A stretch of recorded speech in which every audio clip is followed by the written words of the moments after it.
The first step in doing any kind of artwork or painting is usually having a line drawing on your piece. And there's lots of ways you can transfer the line drawing. Some of us like to just sketch in things, but that isn't always possible. And a lot of us like to just paint instead of draw. So there is a difference between the two. So I'm going to show you in the next few minutes how I transfer my line drawings to my painting surfaces so I can enjoy my time painting instead of drawing and erasing. My name is Sheila Landry from Art Asylum, and welcome to my channel. The design that I want to show you with today is one of my cute little Halloween patterns, and I have a video that I'm going to be posting on this, so you can look in the playlist and find it there. And I did this little guy with acrylic paints and some colored pencils on watercolor paper. I think he came out really cute, and I'm going to show you how to transfer them both on wood pieces and on watercolor paper.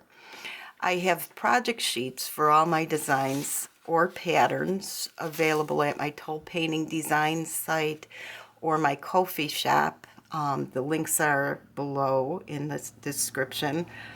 And with the line work, there's usually a couple different sizes that I include, so you won't have to go get them sized. If you want to size them a different size, you can take them to Staples and do that and get a printout of the design. And there are two ways that you could transfer designs. I like to use translucent vellum a lot of times. My printer will accept vellum, and usually I can print on vellum without a big problem. The reason I like that is a lot of times patterns need to be replaced, and with the vellum you could see exactly where you are when you're replacing the pattern, so it makes it easier for me. The only you could kind of see when you're painting with or printing off of regular printer paper, but it's, as you can see, it's a lot more difficult and you have to line things up better, but I'll have a trick for you to do that easier too.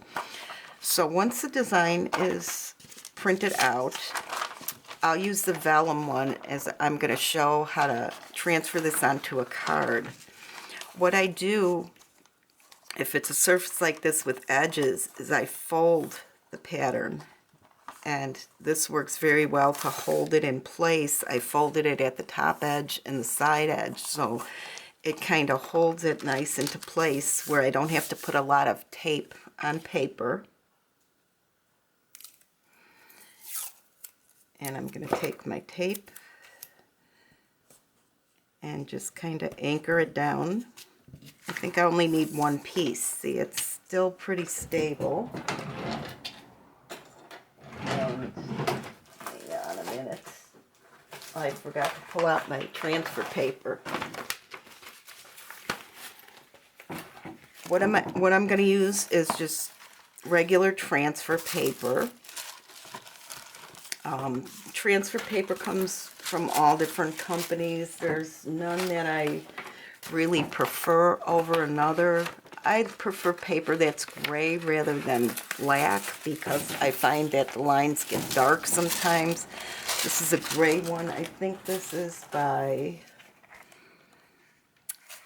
I think it's by Lowell Cornell, but don't quote me on that.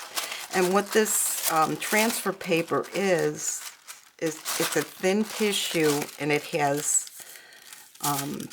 material on the other side so that when you put pressure on it, it leaves a line. Here, I'll do it that way. But now you see how that line's pretty dark, and that would be dark for painting, so you don't want to push too hard on it. So first of all, you check to make sure which side your paper is on, and after your pattern's in place, you slip it under. Make sure you're on the right side. And then my friend Tracy taught me that you could take a fine line pen and begin tracing. Now you don't want to put a lot of pressure. You might want to check your line and see how dark it's coming out. And I don't know if you guys could see that in there, but it's pretty dark, so I want to go really, really light pressure with it. So I'm going to put it back in, and then just follow the main lines. When I do patterns, when I create patterns, my main lines are done in solid lines, and then the accent lines are usually done with dotted lines. And the dotted lines are kind of optional. You don't do that on the first pass or the first coats. That's when you place the pattern on top if you want to use the pattern and retrace them. But that would be in each individual instructions. So for now, I'm just going to trace over the main lines for this piece.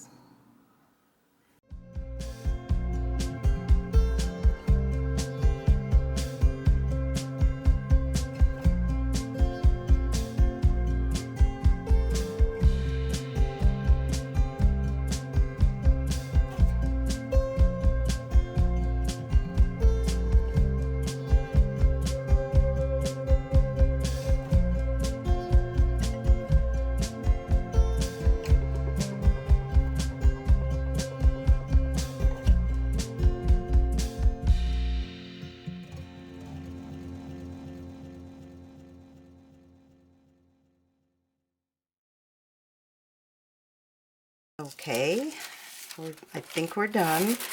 The reason we use the red pen is so you could see where you already traced, because it's really easy to lose track, especially when there's a lot of things like leaves and stuff like that. So I finished up. I'm taking off my tape, and there's my design all ready to go.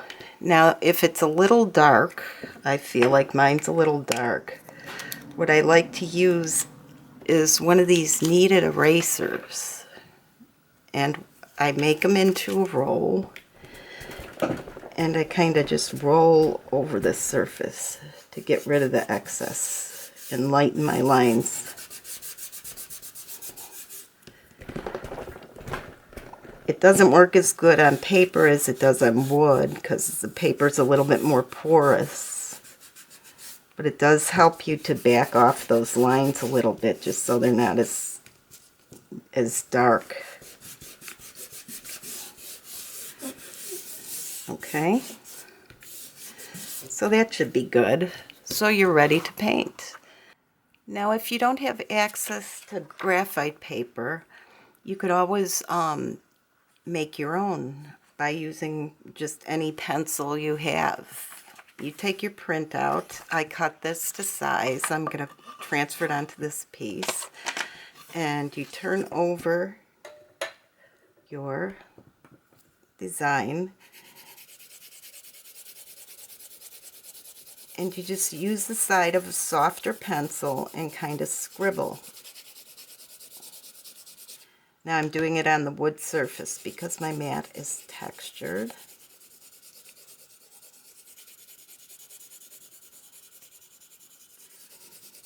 You know, make sure you get all the area that you want to trace.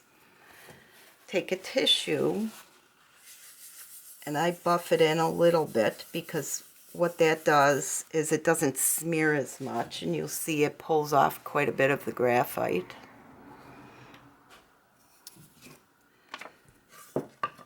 Then you take your piece, put it how you like.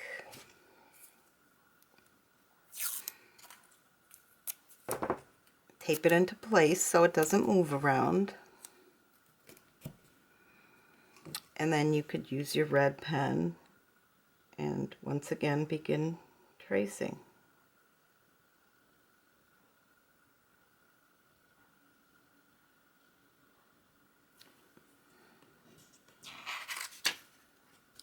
And I don't know if you can see it, it's kind of light. There it is. Now you could use more of the graphite on there if you feel like it's too light. I like it really light, but that's me. So you could go over with a second coat of graphite, or I have graphite sticks that I like to use.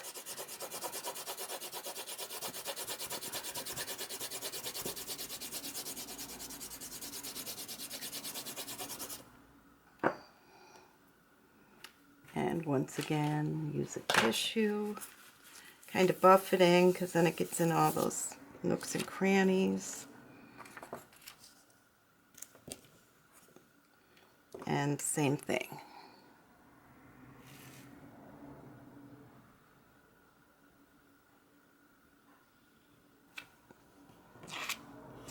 Transfer it over. Now that one you can see it's a little darker. Okay? So easy peasy, right? And this one you don't have to race back, obviously, because it's lighter. But it depends how much graphite you put on there. I do suggest you do buff it though, because if you don't buff it, you wind up getting prints on everything, I find. And what else did I want to say? One more thing. I forget. The erasers work really good. These are kneaded erasers because they don't tear the paper. I remember what I wanted to tell you. When transferring onto paper, it's best to not push hard, especially if you're using watercolor, because the stylus can indent the paper a little bit, and then you wind up having the watercolor pool in your lines, and you might not want that. So that's just something to be aware of. So it's all pretty easy and straightforward. You know, it's a quick process, and it makes it easy and accurate for you to transfer your designs.